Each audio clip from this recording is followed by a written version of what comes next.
हाय students, unit wave optics और chapter है Huygens principle. तो इस चैप्टर में आज हम लोग हाइगन्स प्रिंसिपल के बेसिस पर रिफ्लेक्शन और रिफ्रैक्शन इसको एक्सप्लेन करने वाले हैं।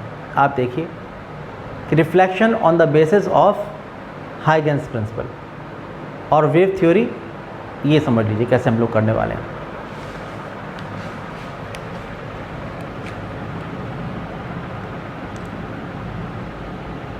Explanation of reflection on the basis of Huygens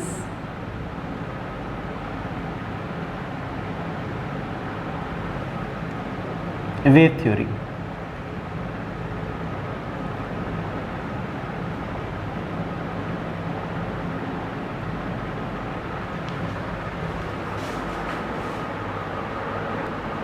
सबसे इम्पॉर्टेंट है यहाँ पर फिगर, क्योंकि जो ज्योमेट्रिकल कंस्ट्रक्शन है वो आपको आना चाहिए। अगर वो नहीं आता तो परेशानी की बात है।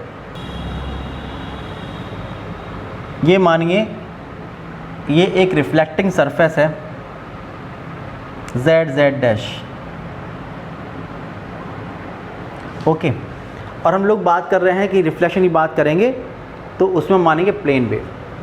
तो प्लेन वेव क्या होगा कि यहाँ से ये वेव चलेगी, ये वेव, तो दोनों पैरेलल रेज आएंगी। कैसे आएंगी?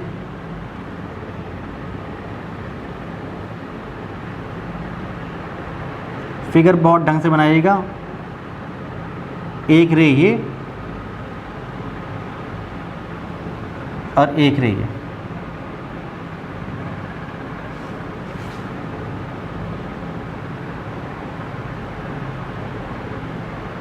ये रे आ रही हैं।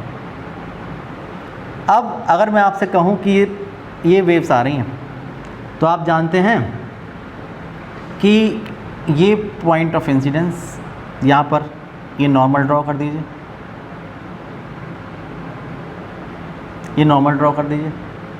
आप जानते हैं angle between incident ray and normal, ये कितना होता है? I. Angle between incident ray and normal कितना होता है? आई। ये होगा एंगल ऑफ इंसिडेंस। जो डेफिनेशन है वेव फ्रंट की, उसके अकॉर्डिंग वेव प्रोपगेशन के परपेंडिकुलर ड्रॉ किया हुआ प्लेन जिस पर जितने पार्टिकल्स हैं वो वाइब्रेशन सेम फेज में होते हैं, उसे वेव फ्रंट कहते हैं। तो यानी कि यहाँ पर ये वेव फ्रंट आया और ये टकराया सरफेस से आकर, तो ये इसके एक परपेंडिकुलर आप एक प्लेन ड्रॉ करेंगे। ये प्लेन आपने ड्रॉ कर दिया, ये हो गया इंसिडेंट वेव फ्रंट। कौन सा? सपोज ये पॉइंट हो गया A और ये पॉइंट हो गया B। तो आप देख रहे हैं कि AB क्या है? ये है इंसिडेंट वेव फ्रंट।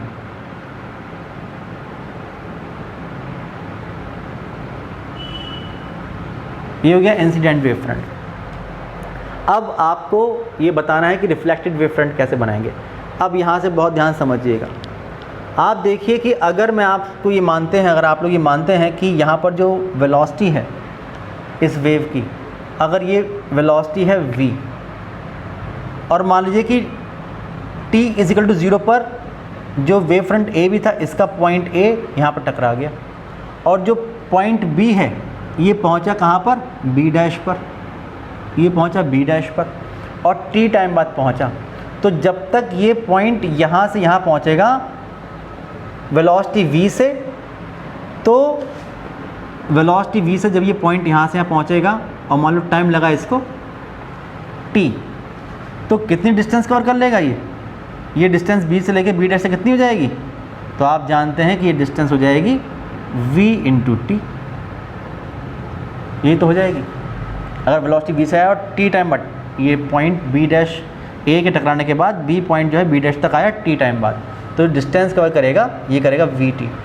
अब बात ये आती है कि अगर डिस्टेंस vt कवर की इसने, तो जो ए से चलने वाली सेकेंडरी वेवलेट जो हैं, क्योंकि आप जानते हैं कि हमारे पास जो भी वेव फ्रंट होता है उसका हर पॉइंट एक सेकेंडरी वेवलेट का सोर्स होता है, तो इसका मतलब जैसे ही ए पॉइंट टकराया यहाँ से तो इससे निकलेंगी सेकेंडरी वेवलेट्स। अब यहाँ तो ये जो पॉलिश लगी हुई है रिफ्लेक्टिंग सरफेस है, तो ये यहाँ तो जा नहीं सकती, केवल इस मीडियम में पहुँचेंगी। और ये पॉइंट है, तो कैसा सोर्स होगा, ये सोर्स होगा पॉइंट सोर्स। किस टाइप के वेव फ्रंट निकलेंगे, स्फेरिकल। तो यहाँ से निकलने वाले स्फेरिकल वेव फ्रंट है उसकी वेव्स टी टाइम में कहाँ तक पहुँचेंगी, तो आप जानते हैं वी टी डिस्टेंस कवर करेंगी। तो आप लोग कंपास में ये डिस्टेंस भरेंगे वी टी।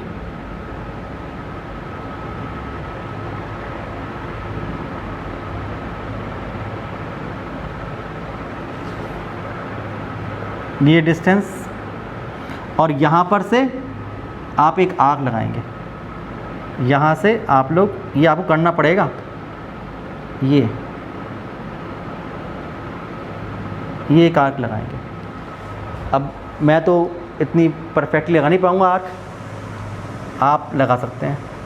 तो आप लोग एक आर्क लगाएंगे यहाँ पर। मैं आइडिया से एक आर्क लगा दे रहा हूँ यहाँ पर।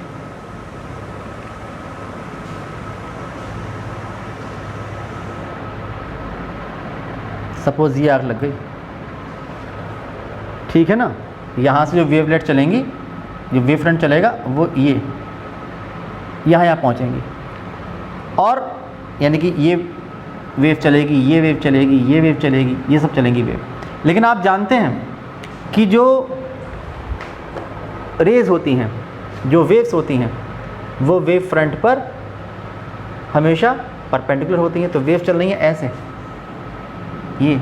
और आप जानते हैं कि वेव फ्रंट, अगर आप रिफ्लेक्टेड वेव फ्रंट की बात करेंगे तो आप लोग क्या करेंगे कि इस पॉइंट से, बी डैश पॉइंट से यहाँ पर एक टेंजेंट ड्रॉ करेंगे। यहाँ पर आप एक टेंजेंट ड्रॉ करेंगे, ये आप एक टेंजेंट ड्रॉ करेंगे।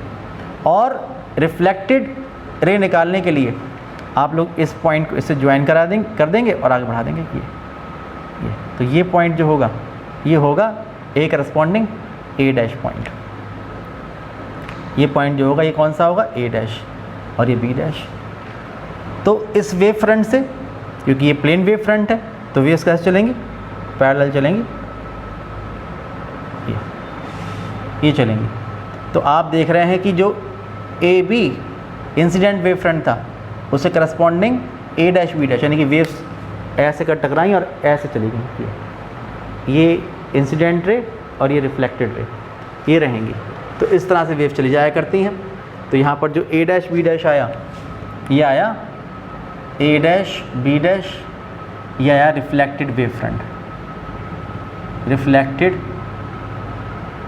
Wave front. ओके, अब आप देखें कि यहाँ पर ये जो वेव फ्रंट है ए बी, ये वेव के प्रोपगेशन के परपेंडिकुलर है। यहाँ पर आपने टेंजेंट की ड्रॉ किया है, तो ये भी आप देख रहे हैं कैसा है, 90 एंगल बनेगा। ये डिस्टेंस कितनी है, वी टी, और ये आपने इसके बराबर ही ड्रॉ किया हुआ है। ये जो आपने आर्क लगाया है ये वी टी के इक्वल तो लगाया, तो ये जो साइड रही इसमें ये भी वी टी। तो अगर हम लोग देखें किस किस ट्रायंगल में, ए बी बी डैश और ए डैश बी डैश ए में, तो ये जो एंगल है, एंगल बी, ये एंगल ए डैश के इक्वल है, B B dash A dash के इक्वल है, और ए बी डैश ये कॉमन है, तो कॉन्ग्रुएंट ट्रायंगल्स हो जाएंगे। तो आप लिखेंगे कि in triangle A B B dash and triangle A dash B dash A, कि angle A B B dash is equal to angle A dash B dash is equal to 90 degree. Reason बता दिया मैंने आप लोगों को। B B dash is equal to A dash,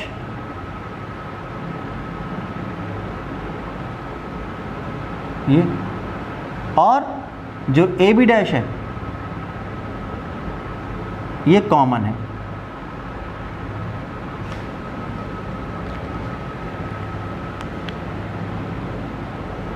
तो side side angle, तीन चीज़ें आ गई, इसलिए triangle A B B dash congruent to triangle A dash B dash A, ये हो जाएगा।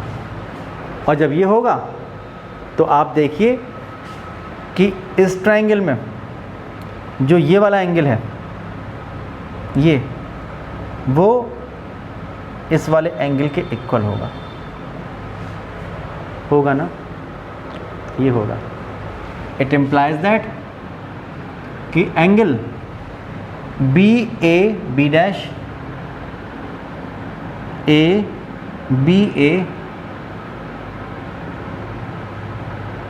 B dash is equal to angle A dash B dash A. अब आप ये देखिए कि बी ए बी डैश है कितना, आप देखिए कि ये और ये परपेंडिकुलर है। अगर ये आई था तो ये कितना हुआ 90 माइनस आई, और फिर ये और ये परपेंडिकुलर, ये 90 माइनस आई, तो ये कितना हो गया आई, ये हो गया एंगल ऑफ इंसिडेंस के इक्वल हो गया। इसका मतलब ये हुआ कि जो वेव फ्रंट है, इंसिडेंट वेव फ्रंट, ये इस प्लेन से जो रिफ्लेक्टिंग प्लेन है जेड जेड डैश, इससे जो एंगल बनाएगा वो कितना होगा आई, एंगल ऑफ इंसिडेंस।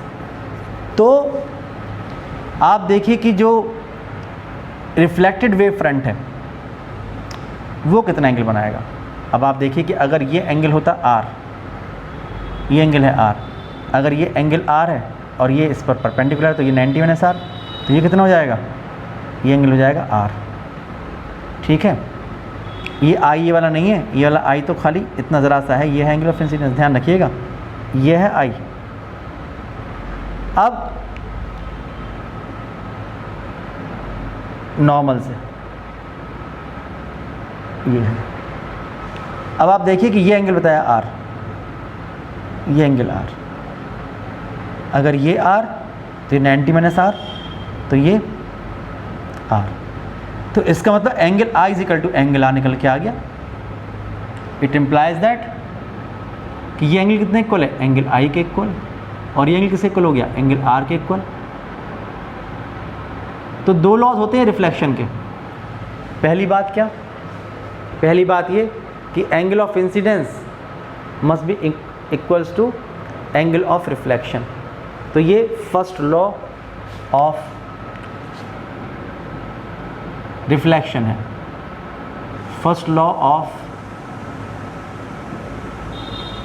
रिफ्लेक्शन ये है। और आप देख रहे हैं कि ये वेव फ्रंट, ये वेव फ्रंट है ना, प्लेन वेव फ्रंट, और ये प्लेन वेव फ्रंट है, और जो रे होती है वो हमेशा वेव फ्रंट के नॉर्मल होती है।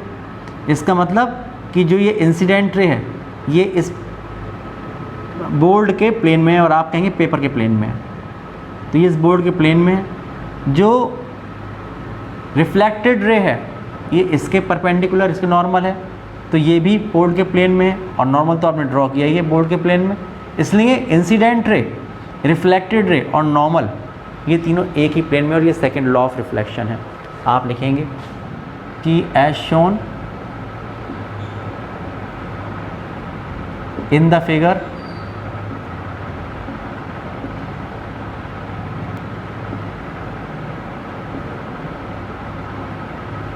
reflected ray and normal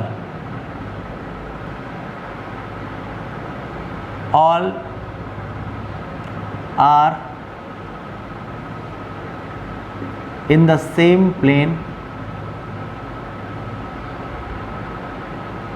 of paper। Paper इसलिए क्योंकि आप लिख रहे हैं इसलिए, otherwise board in the same plane of paper. और ये कौन सा है, ये है सेकेंड लॉ ऑफ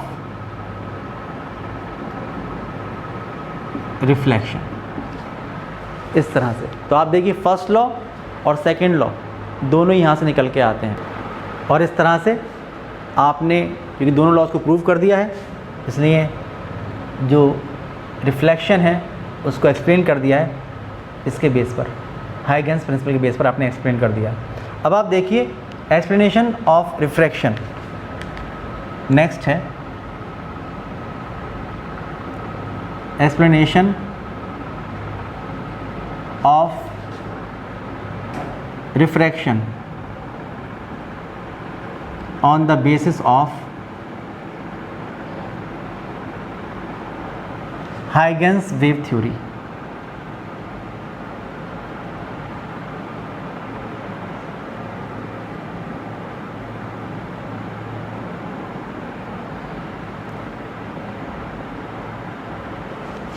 आप देखिए फिर वही बात कि यहाँ पर भी हम लोग एक ज्योमेट्रिकल कंस्ट्रक्शन करेंगे, पहले फिगर बनाएंगे, फिगर ही बहुत इंपॉर्टेंट है। और या कभी कभी ये भी आता है कि स्नेल्स लॉ को प्रूव कीजिए, तो अगर क्वेश्चन ऐसे आता है स्नेल्स लॉ को अगर प्रूव करना है तो भी हम प्रूव कर सकते हैं।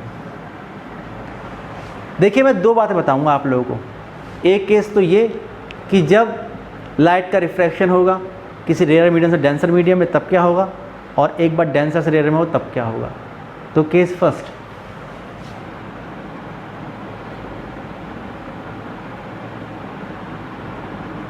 Refraction of light from rarer to denser medium.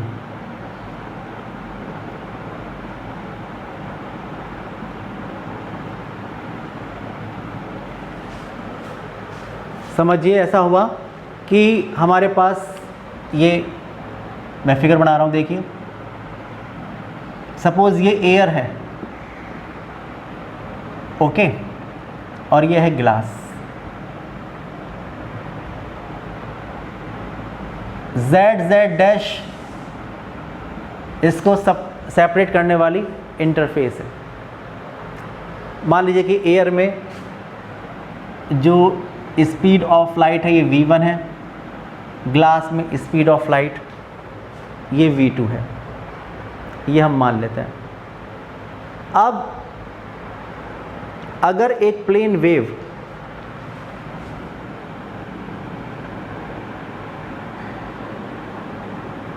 इस तरह से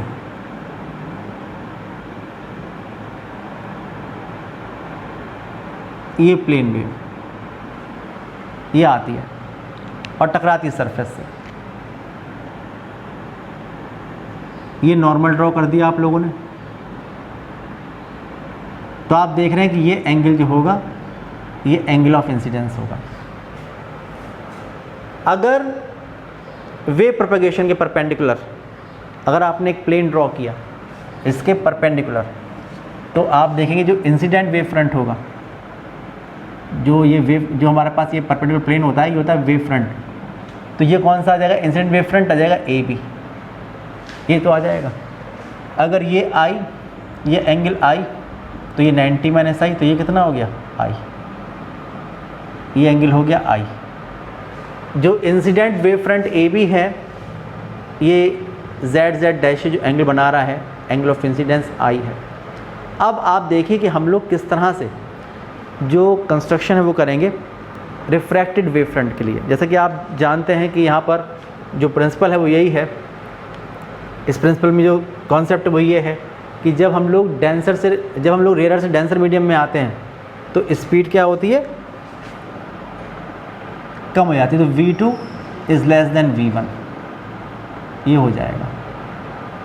मान लीजिए कि b से जो पहले ये आके वेव फ्रंट टकराया है इससे, तो जो a पॉइंट है इससे निकलेंगी सेकेंडरी वेवलेट्स और वो हर पॉसिबल डायरेक्शन में चलेंगी, ये एक नया सोर्स बन जाएगा। तो अगर इधर जाएंगी तो ये क्या होगा, यहाँ पर स्पीड कितनी होगी v1, लेकिन हम लोग क्या पढ़ रहे हैं रिफ्रैक्शन, तो इधर जाएंगी ग्लास में तो इधर कितनी इसकी स्पीड होगी v2 जो प्राइमरी वेव की होती। अगर मान लीजिए कि जो ये वेव फ्रंट आया इसका पॉइंट ए टकराने के बाद जो बी पॉइंट है वो यहाँ तक पहुँचने में टाइम लगा जो वो है टी। तो ये जो पॉइंट अगर टकराएगा ये होगा बी डैश और टाइम लगेगा टी। तो जो डिस्टेंस कवर करेंगी जो बी डैश होगा ये कितना होगा, ये जो डिस्टेंस कवर करेंगी ये होगा v1t, ये होगा, ये चीज़ होगी v1t। v1 स्पीड से t टाइम बाद आकर ये रे यहाँ पहुँचती है बी डैश तक। तो इतनी देर में a से जो निकलेंगी सेकेंडरी वेवलेट्स वो कहाँ पहुँचेंगी। आप देखिए ये कि अगर इतनी ही डिस्टेंस कवर करती ये, तो यहाँ से हम लोग एक आर्क लगाते तो ये निकलता स्फेरिकल वेव फ्रंट, यहाँ पहुँचती स्फेरिकल वेव फ्रंट से ये। लेकिन अब क्या हुआ कि वेलोसिटी हो रही कम, जब वेलोसिटी हो रही कम तो उतने टाइम में कम डिस्टेंस कवर करेंगे, तो इसको मैंने कम कर दिया। जैसे कि अगर मान लो कि ये एयर और ये ग्लास है तो जो स्पीड है, जैसे कि आप जानते हैं रिफ्रैक्टिव इंडेक्स जो होता है वो 3/2 होता है, तो जो स्पीड होगी वो 2/3 टाइम्स हो जाया करेगी। तो स्पीड कम होगी तो जो डिस्टेंस है वो भी कम कवर करेगा। तो यहाँ से आप लोग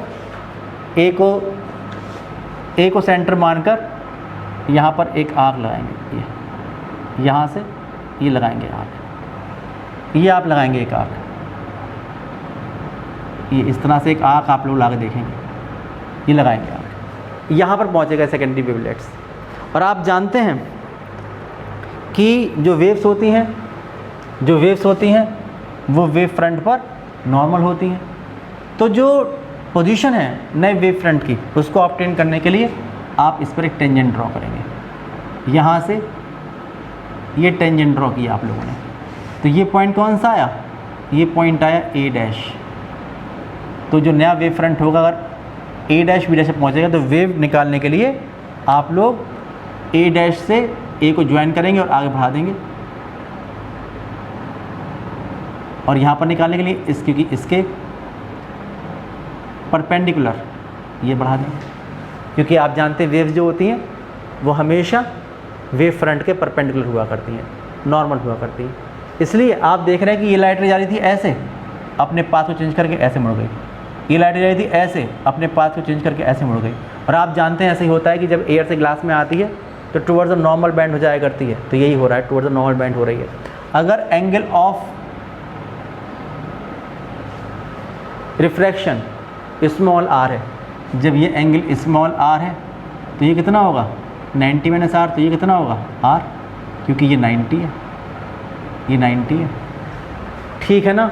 तो पहले आप ये फिगर बनाएंगे, सब बातें कैसे फिगर बनाई है आपने समझाएंगे, और उसके बाद फिर आप लिखेंगे। देखिए स्नेल्स लॉ, फर्स्ट लॉ पहले प्रूव करेंगे। कैसे प्रूव करेंगे आप देखिए, आप लिखेंगे कि ये कितनी साइड थी v1t, और ये कितना हो जाएगा ए डैश, जो ये होगा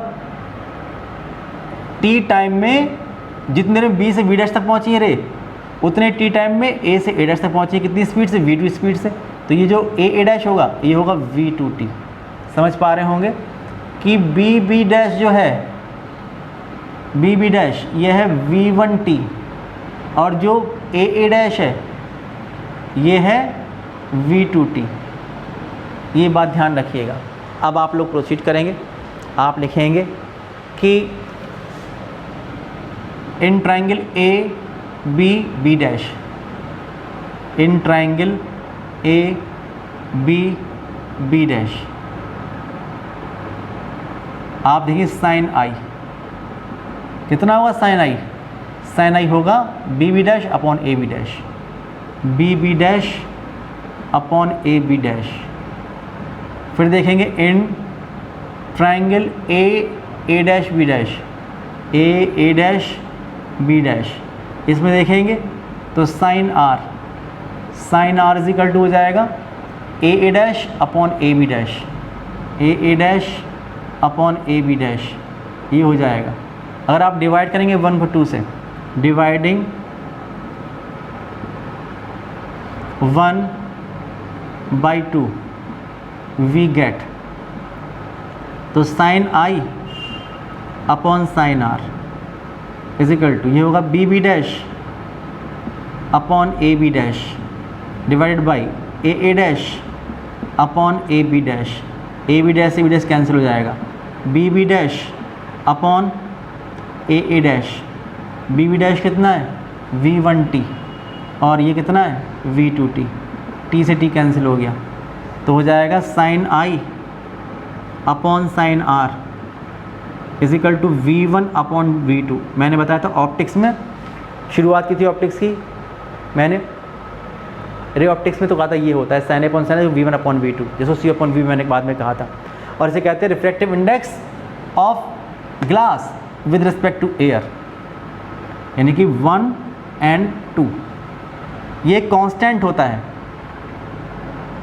ये कांस्टेंट होता है जिसे सेकंड मीडियम का refractive index with respect to first medium कहते हैं। This is Snell's law, this is Snell's law, यानी फर्स्ट लॉ ऑफ रिफ्रैक्शन।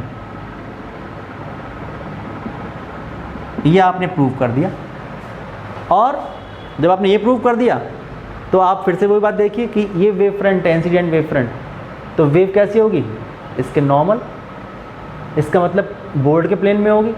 ये क्या है रिफ्लेक्टेड वेव फ्रंट, तो जो वेव होगी ये इस बोर्ड के प्लेन में होगी और नॉर्मल तो इसके प्लेन में है ही, तो इसलिए incident ray, refracted ray and normal ये तीनों एक ही प्लेन में होंगे। और ये सेकेंड लॉ है, आप लिखेंगे कि from figure incident ray, refracted ray and normal all are in the same plane. ये क्या है सेकेंड लॉ ऑफ रिफ्रैक्शन। तो आप देखिए दोनों लॉज को मैंने प्रूव कर दिया, फर्स्ट लॉ को भी और सेकंड लॉ को भी। तो इस तरह से हम लोगों ने केवल रिफ्लेक्शन को ही एक्सप्लेन नहीं कर दिया है, बल्कि जो रिफ्रैक्शन था इसको भी एक्सप्लेन कर दिया है। अगर क्वेश्चन में आता है रिफ्रैक्शन आप ऐसे करके आइए, लेकिन अगर ये आता है कि भाई जो रिफ्रैक्शन हुआ है वो लाइट का डेंसर से रेयर में हुआ है, तो फिर आपको एक फिगर और बनानी पड़ेगी, इन दूसरी फिगर से एक्सप्लेन करना पड़ेगा। आप लिखें case second, refraction of light, refraction of light from denser to rare medium. अगर ये आता है तब क्या होगा समझिए। ये z डैश एक ऐसी इंटरफेस है जो सपोज ग्लास और एयर यानी डेंसर मीडियम और रेयर मीडियम को सेपरेट कर रही है। यहाँ पर लाइट की स्पीड v1 और ग्लास में स्पीड v2। आप जानते हैं कि ग्लास में स्पीड कम होगी, इसलिए v1 is greater than v2, ये बात आप लोग जानते हैं। ओके, अब यहाँ से एक प्लेन वेव फ्रंट,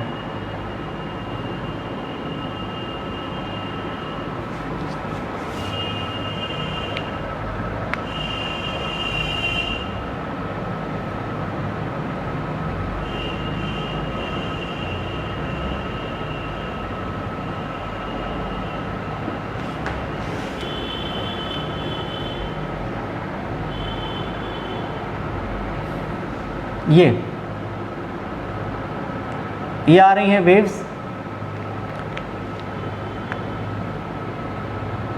ये नॉर्मल है, ये जो रेज आ रही हैं इन पर अगर आप लोग एक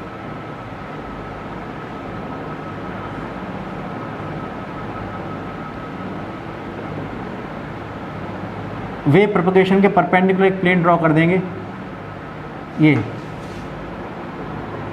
तो ये ए बी जो होगा ये होगा इंसिडेंट वेव फ्रंट। जैसे कि आप देखिए यहाँ पर भी आपको लिखना चाहिए था कि ए बी क्या है, यह है incident wave front.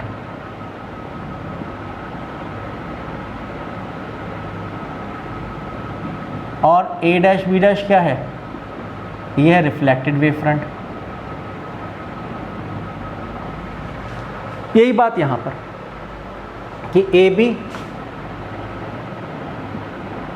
Incident wave front और ए डैश बी डैश ये रिफ्रैक्टेड वेव फ्रंट। बनाऊंगा अभी, कैसे बनेगा देखिए। अगर ये एंगल आई था तो ये 90 माइनस आई, तो ये आई इंसिडेंट वेव फ्रंट जो होगा वो आई एंगल बना रहेगा इसका मतलब। और ये तो आपने परपेंडिकुलर, ये तो हो गई क्योंकि आपने बनाया ही इस तरह से है ये ओके। अब यहाँ पर स्पीड कितनी है v2, तो जो वेव फ्रंट का पॉइंट b है ये b डैश तक पहुँचेगा t टाइम में सपोज, तो जो डिस्टेंस कवर करेगा ये कितनी होगी v2t, ये डिस्टेंस कवर करेगा। अब जितनी डिस्टेंस कवर करेगा तो जब तक यहाँ से यहाँ पहुँचेगा उतनी देर में ए से निकलेंगी सेकेंडरी वेवलेट्स और वो सब डायरेक्शन में चलेंगी प्राइमरी वेव सी स्पीड से। यहाँ पर क्योंकि रिफ्रैक्शन की बात कर रहे हैं इसलिए मीडियम चेंज करेंगी, जब यहाँ आएंगी चलेंगी v1 स्पीड से। v1 की वैल्यू जो है वो ज़्यादा है v2 से। अब आप लोग जो काम करेंगे वो ये करेंगे कि ये डिस्टेंस होती अगर इसी स्पीड चलती, अब स्पीड हो गई ज़्यादा तो इससे बढ़ नहीं रहा, तो आप जब बढ़ाएंगे तो यहाँ पर एक आर्क लगाएंगे, ये लगाएंगे आर्क, ये आप लगा के देखिएगा आर्क, इस तरह से आप आर्क लगाएंगे इससे ज़्यादा वैल्यू की v2t से ज़्यादा वैल्यू की आर्क लगाएंगे तो जो आर्क आएगी ना वो ऐसे आएगी, बहुत ज़्यादा, इससे ज़्यादा। यहाँ पर तो इसी लग रही है बल्कि इससे ज़्यादा की आप आर्क लगाएंगे तो ये आएगी। और जब आप लोग इस पर एक टेंजेंट ड्रॉ करेंगे तो वो पोजीशन रिप्रेजेंट करेगा, ये टेंजेंट ड्रॉ करेंगे तो ये जो आया पॉइंट ये ए डैश को रिप्रेजेंट करेगा, ठीक है ना। जब हम लोग ए को ए डैश से मिलाते हुए आगे बढ़ा देंगे ये और ये रे चलेगी इस वेव फ्रंट के परपेंडिकुलर, तो आप देखेंगे ये एंगल आई था और ये एंगल आर हो गया, ठीक है ना, ये एंगल आर हो गया अगर ये एंगल आई था तो ये जो आया ए डैश बी डैश, ये जो आया ये पॉइंट जो आया टेंजेंट मैंने ड्रॉ किया इस वेव फ्रंट पर, तो ये आया ए डैश बी डैश, तो जो ये ए डैश आया है ये वो पॉइंट है टेंजेंट में ड्रॉ करा, जहाँ पर टच किया पॉइंट ने, इसको ए से मिलाकर आगे बढ़ा दिया। तो आप देखिए लाइट रे जा रही थी इस पाथ पर लेकिन मीडियम चेंज होने से ऐसे मुड़ गई। और आप जानते हैं जब डेंसर लेयर में आते हैं away from the normal, okay, ये हो गया। जो डिस्टेंस हो गई आप देखिए डिस्टेंस v2t, और ये कितनी बनाई मैंने जो आर्क लगाया यही लगाया है v1t डिस्टेंस का, ये लगाया मैंने। अब आप फिर से देखेंगे, आप देखेंगे कि ये भी सेम, ये भी सेम, ये भी सेम, ये भी सेम, सब कुछ वैसे ही रहेगा। आप लिखेंगे कि ये परपेंडिकुलर और ये इसका परपेंडिकुलर 90 का एंगल ये और 90 का एंगल ये, तो एक triangle A B B dash और A B dash A dash, in triangle A B B dash and triangle A B dash A dash, sine i कितना होगा, साइन आई देखेंगे तो ये एंगल आई, और अगर ये एंगल आर था, सपोज़ ये एंगल अगर आर था, ठीक है, तो ये 90 माइनस आर, तो ये कितना हो जाएगा आर, ये जो एंगल होगा ये होगा आर। तो इसमें देखिए साइन आई और इसमें देखिए साइन आर, तो sine I is equal to कितना होगा B B dash upon A B dash, B B dash upon A B dash, ये हो जाएगा। और साइन आर कितना हो जाएगा, ये हो जाएगा इस ट्रायंगल में, तो हो जाएगा A dash upon A B dash, A dash upon A B dash dividing 1/2, dividing 1/2, तो sine I upon sine are is equal to B B dash upon A B dash upon A dash upon A B dash, इससे ये cancel, B B dash upon A dash, B B dash की value कितना था, B B dash कहाँ तक था, B B dash V2t और A dash V1t। तो sine I upon sine are is equal to कितना हो जाएगा, V2 अपॉन V1। तो अगर 2n1 जो कि कांस्टेंट होगा, refractive index of this medium, first medium with respect to second medium, तो ये निकल के आएगा हमारे पास, और यही स्नेल्स लॉ है। दिस इज स्नेल्स लॉ, यानी second law of first law of refraction यही है, और ये सब बातें यहाँ लिख देंगे आप लोग, समझ पा रहे होंगे। तो आप देखिए यहाँ पर ज्योमेट्रिकल कंस्ट्रक्शन आपको करना पड़ेगा, और उसके बाद जब सब बातें आप एक्सप्लेन करेंगे तो आपको मार्क्स मिलेंगे। फिगर बहुत ही इंपॉर्टेंट है, कैसे बन रही है ध्यान दीजिएगा। जो हाइगन्स प्रिंसिपल है उसको फॉलो करना है, बिना उसको फॉलो किए फिगर बनानी नहीं है, और उसको फिगर को एक्सप्लेन करके फिर आपको प्रूव करना है। तो ये बहुत ही इंपॉर्टेंट आर्टिकल्स एग्जामिनेशन खूब आते हैं, इनको आप लोग सही तरीके से याद करिएगा, समझिएगा।